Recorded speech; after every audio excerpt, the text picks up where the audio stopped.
Bonjour ou bonsoir à toi, dépendamment de l'heure à laquelle tu nous suis, et un bonsoir spécial à toi qui nous suis sur les réseaux sociaux ou ta télévision ou même sur la chaîne 348 de Canal+. Mon nom est Ariane Kisanga et c'est toujours un plaisir pour moi de prendre du temps de partager avec vous la parole de Dieu. Avant qu'on ne commence, je te pose une question. Est-ce que tu as créé de l'espace pour Dieu? Est-ce que tu peux te rendre disponible pour le Seigneur et lui permettre de te parler? Créer de l'espace pour Dieu, c'est aussi reconnaître qu'il est la source de tout ce que nous avons. Dans Philippiens 4, du 19e au 20e verset, la parole de Dieu dit « Et mon Dieu pourvoira à tous vos besoins selon sa richesse, avec gloire en Jésus-Christ. À notre Dieu et Père soit la gloire au siècle des siècles. » Tu vas commencer à prier avec moi ce soir ou ce matin, dépendamment à l'heure à laquelle tu nous suis, et tu vas demander au Seigneur, comme il dit dans sa parole, que celui qui pourvoira à tous tes besoins. Tu vas présenter ce besoin au Seigneur et lui dire, je crois en toi, j'ai foi que tu vas pourvoir à mes besoins. Si c'est un besoin de santé, dis-lui, Seigneur, je crois fermement que tu vas me guérir de ce problème. Si c'est un problème financier, dis-lui, Seigneur, je crois que tu vas pourvoir à mes besoins, que tu vas me donner l'argent dont j'ai besoin pour continuer, pour faire cette affaire, pour payer cette dette. Lève seulement le nom du Seigneur en lui disant, Seigneur, j'ai foi en toi, j'ai confiance en toi. Je sais que tu es celui qui a dit qu'il va pourvoir à tous mes besoins et tu es celui qui pourvoira à tous mes besoins. Enlève l'inquiétude de ton cœur, enlève les mauvaises pensées de ta tête, enlève tout ce qui peut te troubler et rends-toi juste disponible au Seigneur et dis, Seigneur, je crois en toi. Éternel, nous voici encore une fois pour te dire que nous avons confiance en toi. Nous avons confiance en ta parole, nous avons confiance à ce que tu as dit, nous avons confiance que tu es un Dieu qui ne change pas ce qui est sorti de sa bouche. Comme tu as dit que tu vas pourvoir à tous nos besoins. Éternel, nous avons confiance que tu pourvoiras à tous nos besoins, pas selon notre richesse, pas selon notre façon de gagner de l'argent ou de gagner des faveurs, mais selon ta richesse et ta gloire. Saint-Esprit, viens, fais le travail dont tu veux faire ce soir ou ce matin dans la vie de quelqu'un. Agis au milieu de nous aujourd'hui, dans le nom puissant de Jésus. Nous avons assez prié. Et les saints de Dieu disent Amen, Amen, Amen, Amen. Alors, notre partage d'aujourd'hui s'intitule Des yeux illuminés. Et notre passage de base est pris dans Éphésiens 1, du 15e au 20e verset. Je vais lire parce que la parole de Dieu, c'est bien avant de l'expliquer, plus que même l'expliquer, de la lire et de la voir en toi. Parce que la parole de Dieu a la puissance de te parler, de te transformer sans explication de qui que ce soit. Alors on va la lire. C'est pourquoi, moi aussi, ayant entendu parler de votre foi au Seigneur Jésus-Christ et votre charité pour tous les saints, je ne cesse de rendre grâce pour vous, faisant mention de vous dans mes prières, afin que le Dieu de notre Seigneur Jésus-Christ, le Père de gloire, vous donne un esprit de sagesse et de révélation dans sa connaissance et qu'il illumine les yeux de votre cœur pour que vous sachiez quelle est l'espérance qui s'attache à son appel, quelle est la richesse de la gloire de son héritage qu'il réserve aux saints et quelle est envers nous qui croyons l'infinie grandeur de sa puissance, se manifestant avec efficacité par la vertu de sa force qu'il a déployée en Christ, en ressuscitant des morts et en le faisant asseoir à sa droite dans les lieux célestes. Amen. Aujourd'hui, nous allons parler des yeux illuminés par le Seigneur. Communément, on fait référence à ça comme la révélation. La révélation, on peut dire, c'est quand Dieu nous révèle ou nous montre quelque chose qui était caché à nos yeux. Il nous permet de voir les choses telles qu'il les voit. Et le dictionnaire a deux définitions. Elle définit la révélation comme l'action de révéler, de dévoiler, de faire connaître quelque chose ou une information nouvelle ou un élément inédit. mais elle définit la révélation divine comme l'acte par lequel Dieu fait connaître aux hommes son dessein et le salut et se fait connaître à eux. Alors aujourd'hui, nous allons plus nous baser sur la deuxième définition de ce que Dieu veut faire connaître aux saints ou aux hommes. La définition pour nous, la révélation pour nous plutôt en tant qu'enfants de Dieu, c'est quand Dieu nous enlève un voile que nous avons devant nos yeux et nous permet de voir les choses telles qu'il les voit. La révélation, c'est aussi la capacité de voir au-delà de ce qui est physique. Et en dernier lieu, on peut dire pour nous, enfants de Dieu, que la révélation, c'est une connaissance qui dépasse nos capacités. Elle vient directement, c'est une connaissance qui provient directement de Dieu elle-même. Et ça, on peut voir dans Matthieu 16, du 15e au 20e verset, mais je me concentrerai juste du verset 16 à 17. Simon-Pierre répondit, « Tu es le Christ, le Fils du Dieu vivant. » Jésus, reprenant la parole, lui dit, « Tu es heureux, Simon, fils de Jonas, car ce ne sont pas la chair et le sang qui t'ont révélé cela, mais c'est mon Père qui est dans les cieux. » Ceci est un exemple de comment la révélation provient de Dieu. Elle n'a rien d'humain, la révélation. Même Jésus-Christ dit à Pierre que ce n'est pas la chair, ce n'est pas le sang. C'est Dieu qui t'a révélé cette histoire. C'est pour ça que c'est terrible de s'orgueillir, de devenir hautain, parce que Dieu te permet de voir des choses, ou Dieu te permet d'avoir des révélations de sa part. Parce qu'il n'y a rien que tu as pu faire pour avoir que l'autre personne n'a pas fait. Ça provient vraiment de Dieu et c'est vraiment une grâce de Dieu. Une chose importante sur la révélation, c'est que la révélation est cachée dans le Père. Et elle est coûteuse. La révélation n'est pas une affaire bon marché. La révélation coûte.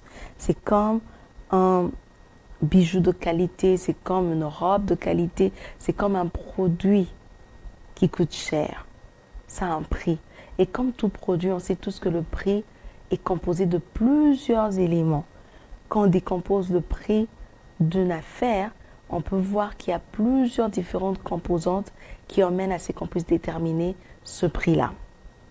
Et par exemple, si tu vas dans un magasin et que tu veux acheter, disons, une casserole, le prix de la casserole que tu vois comprend dans ce prix la main-d'œuvre, ça va comprendre le stockage de la casserole, ça va comprendre le transport de la casserole et ça va comprendre d'autres éléments, des frais généraux et tout ça sont tous compris dans le prix que toi, tu finis par payer pour la casserole.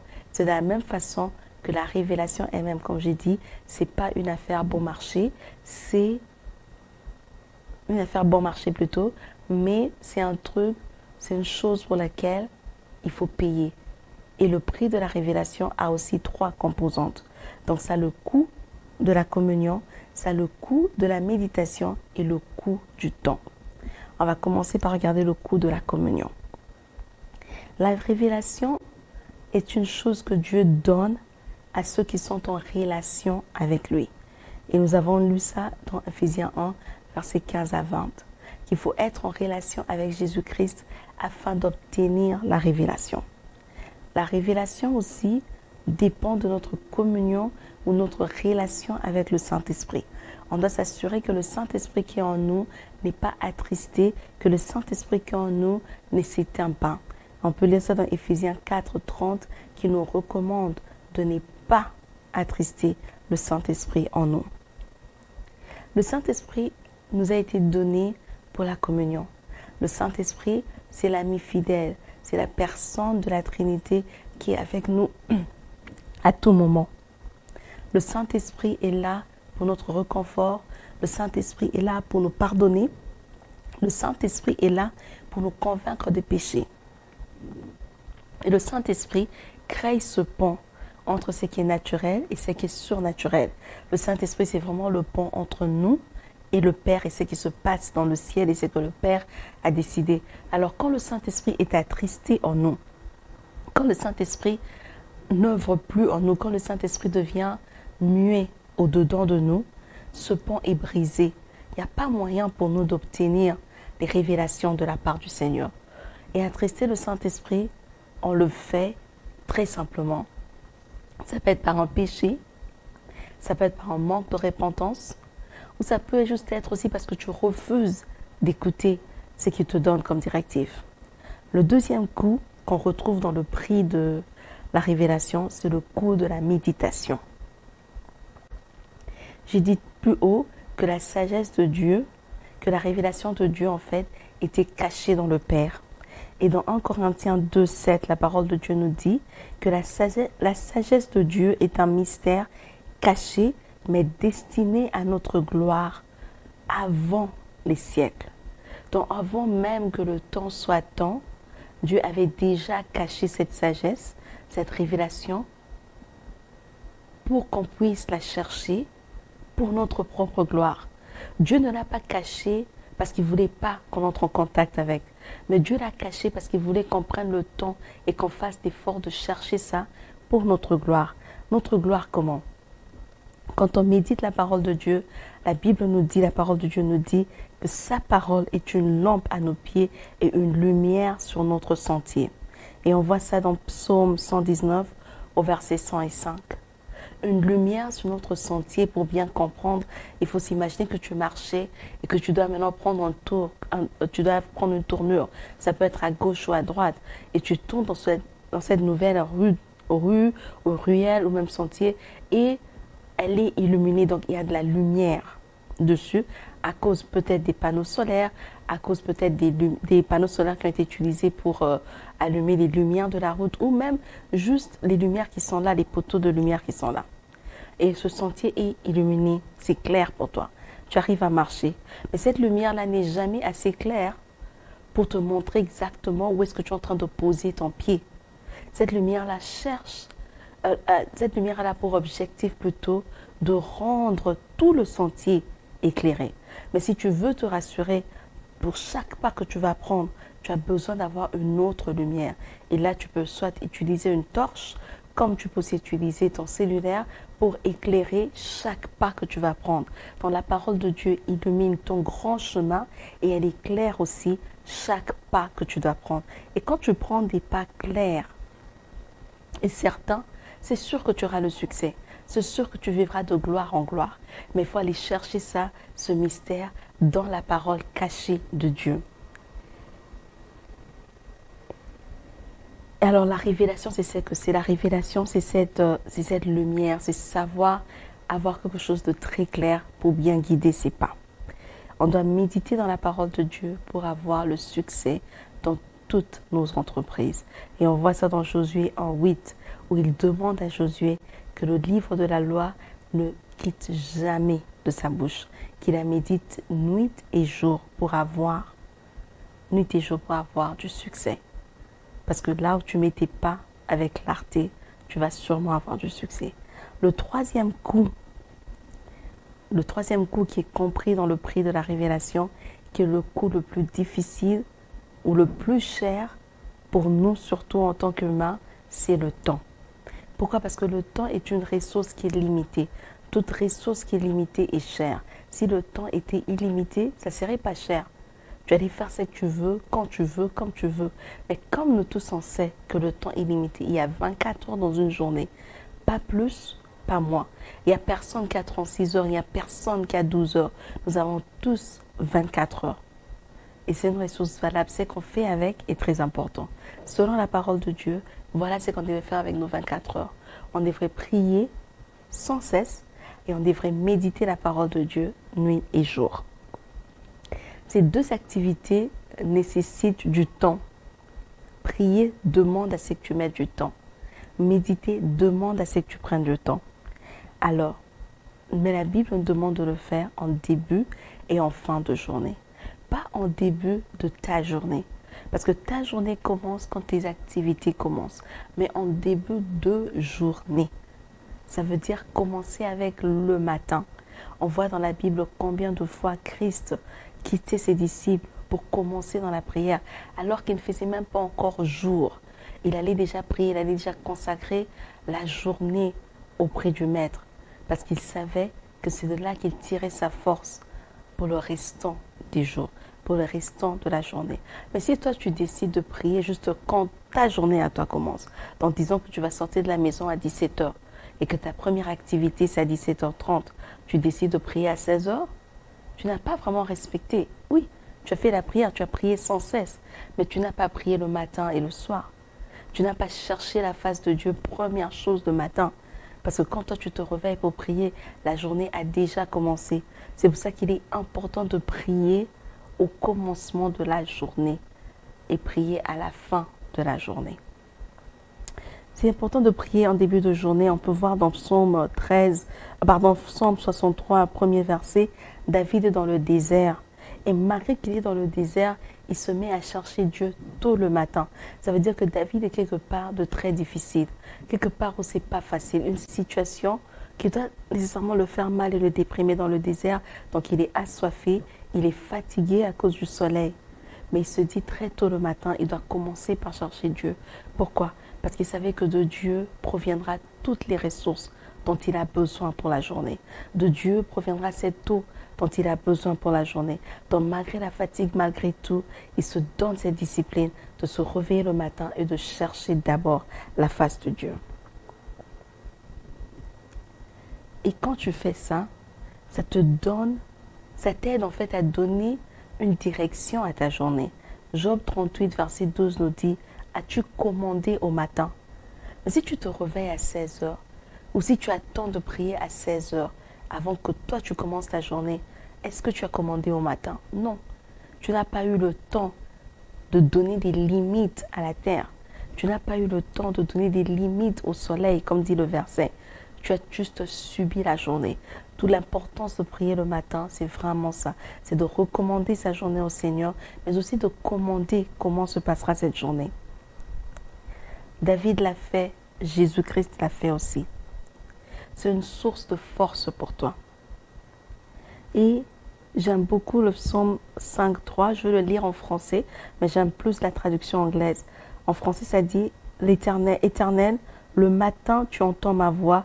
Le matin, je me tourne vers toi et je regarde. » Dans la version anglaise, ça dit « L'Éternel, Éternel, le matin, tu entends ma voix. Le matin, je te fais savoir mes requêtes et j'attends. » Ici, on dit « Je me tourne vers toi et je regarde. » Donc, c'est comme je viens le matin et je te laisse savoir tout ce que la journée attend de moi. Je te fais connaître ce dont j'ai besoin. Et j'attends avec expectation de ta part. J'attends que tu fasses quelque chose, que tu me dises quelque chose, que je reçoive de toi une révélation. Est-ce que ce business, je dois le faire ou pas le faire? Cette école, je dois y aller ou pas y aller? Ce travail, je l'accepte ou je l'accepte pas? Mais le psalmiste dit, c'est le matin que je le fais. Et ça rejoint encore Job pour dire, commander au matin. Refusez de subir ce que la journée a planifié pour vous. Mais apprends à te réveiller le matin et à chercher le Seigneur et le laisser te parler. Mets devant lui toutes tes requêtes, mets devant lui tous tes besoins et laisse-lui te parler. Il est important de prier la nuit parce que la Bible nous dit un jour instruit un autre. Donc quand tu as eu un jour où tu as fini ta journée en glorifiant le Seigneur, en lui disant merci, cette journée-là va déjà instruire l'autre jour pour lui dire, quand tu vas commencer, commence bien. Celle-là, elle a dormi dans une attitude de louange, d'adoration. Donc quand tu commences, commence bien. Sache que celle-là, hier, elle a eu le temps de prier, de lire sa parole et tout. Donc déjà, la journée qui s'est passée, donc c'est comme lundi, instruit déjà à mardi ce qui doit se passer. De deux, prier la nuit nous permet d'avoir un vrai repos. Le psaume 127 au verset 2 nous dit « En vain, vous vous couchez tard et vous vous levez tôt, sans repos, mais Dieu accorde le sommeil à ses bien-aimés. » En vain, tu veux travailler jusque très tard et tu te dis « Je me réveille très tôt le matin pour encore travailler. » Mais Dieu sait que si tu fais ça, tu ne seras pas efficace. Alors si tu pries, tu sais recommander ta nuit entre les mains du Seigneur. Il dit qu'à ses bien-aimés, aux personnes qu'il aime, il accorde le repos. Et c'est un repos comme le repos d'un bébé. On peut voir dans Proverbe 3, verset 24, il dit « Quand tu te coucheras, Tu n'auras pas peur. Quand vous vous reposerez, votre sommeil sera doux. Donc notre sommeil sera doux et on n'aura pas peur. Si on s'est recommandé le sommeil, recommander la nuit entre les mains du Seigneur. On vit tous dans ce monde et on sait qu'il y a une partie du monde qui est physique et une autre partie qui est surnaturelle. Et une autre partie de ce monde qui aime opérer dans la nuit. Donc si tu ne sais pas dormir, si tu ne sais pas recommander plutôt ta nuit entre les mains du Seigneur afin de dormir et compter sur lui pour ce sommeil doux, ce sommeil paisible, ce sommeil sans crainte, tu risques de tout le temps passer des nuits agitées, de nuits où tu vois peut-être des attaques et tu risques de te réveiller le matin jamais reposé. Et quand tu n'es pas reposé le matin, tu ne sais pas être efficace. Rappelle-toi qu'on a lu le psaume 127 où la parole de Dieu nous dit que c'est en vain que tu te couches tard et que tu te lèves tôt le matin sans repos. C'est en vain de le faire. Le repos, surtout le repos du soir, est quelque chose que le Seigneur veut nous donner. Mais ça aussi, c'est un coup qui se joint aux autres coups pour arriver au prix de la révélation. Et on a parlé des coups de la révélation. Maintenant, on va un peu parler quels sont les avantages qu'on reçoit d'avoir la révélation. Pourquoi c'est important pour nous de chercher à avoir la révélation? Premièrement, ça nous aide à bâtir nos vies. Dans Matthieu 16, 15 à 20, Jésus dit à Pierre que sur cette pierre, donc sur cette révélation que tu viens d'avoir, je bâtirai mon église et les portes d'enfer ne prévaudront pas contre elle. Jésus-Christ a bâti sur la révélation que Pierre a reçue de qui lui il était. Pourquoi c'est important? Parce que c'est le fondement. Tout fondement a besoin des matériaux durables. Tout fondement a besoin de matériaux qui sont de très bonne qualité. Parce que si ta fondation n'est pas bonne, même si tu ériges un immeuble, même si tu bâtis une maison, elle va finir par tomber. Et la beauté qu'il y a au-dessus de la fondation ne voudra rien dire si en bas, c'est pas solide. Si en bas, c'est pas quelque chose de matériaux de très bonne qualité. Alors comment tu veux bâtir ta vie? Si tu veux bâtir une vie de qualité, si tu veux bâtir un travail de qualité, un ministère de qualité, tu dois chercher la révélation de Dieu. Tu dois chercher l'ainsi dit l'Éternel. Qu'est-ce qu'il dit pour cette situation? Et seulement quand tu as sa parole, qui est de la plus haute qualité, alors comme Christ, tu peux bâtir sur ce que Christ a considéré un rocher, quelque chose de solide, quelque chose qui ne peut pas juste être cassé juste comme ça. Et cette parole révélée, c'est ainsi dit l'Éternel dans ta vie, c'est ce qu'on appelle communément le réma. Tu as besoin de ça. Jésus-Christ est venu sur terre pour nous racheter au Père. Il savait qu'il était venu pour bâtir une église, mais il avait besoin d'entendre ce que le Père dit. Jésus n'a pas considéré ce que Pierre a sorti de sa bouche comme juste des paroles venant de Pierre, mais il les a considérés comme l'ainsi dit l'Éternel. Lui, il a entendu la voix de Dieu à travers Pierre. C'est pour ça qu'il est important de ne pas négliger les messages qu'on reçoit. Quand quelqu'un t'appelle pour te dire « j'ai prié, voilà ce que j'entends pour toi », la Bible nous demande d'examiner toute prophétie. Et si tu examines et tu trouves que c'est ce que tu attendais de la part de Dieu et que c'est la voix de Dieu pour toi, pour tes circonstances, pour ta situation, tu dois prendre ça au sérieux et utiliser cette révélation pour bâtir.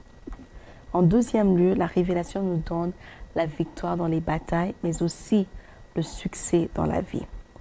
Osée 4, 6 nous dit que nous périssons, que le peuple de Dieu périt, faute de connaissance. Pas juste la connaissance scientifique, mais la connaissance révélée de Dieu.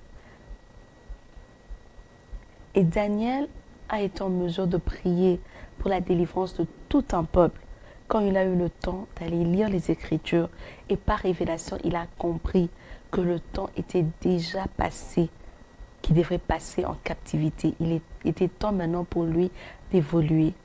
La révélation lui a donné cette victoire que le peuple devrait maintenant quitter la captivité. Et David plutôt, quand il doit combattre Goliath, c'est par révélation qu'il a compris que le Dieu qui était avec lui là, devant Goliath, était le même Dieu qui l'accompagnait quand il devrait battre les ours, quand il devrait se battre contre les lions et tout ça. C'était le même Dieu qui l'accompagnait.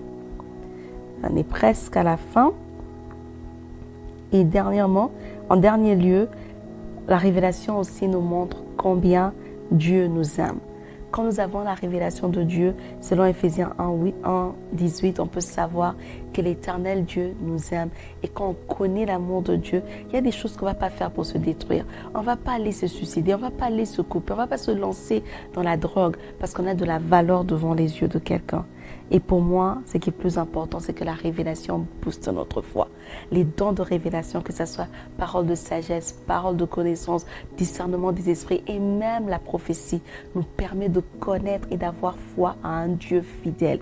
Quand tu passes les situations difficiles, entendre cette voix de Dieu, que quelqu'un vienne te dire, voilà ce que Dieu dit de ta situation, c'est tout ce dont tu as besoin pour augmenter ta foi en lui. C'est pour ça qu'il est très, très mauvais de mal utiliser ces dons-là. C'est très mauvais et méchant d'ailleurs, je dirais, de mal utiliser ces dons-là. Alors, si on va faire un récapitulatif rapide, on dirait que la révélation, c'est simplement Dieu qui nous permet de voir les choses telles qu'il voit.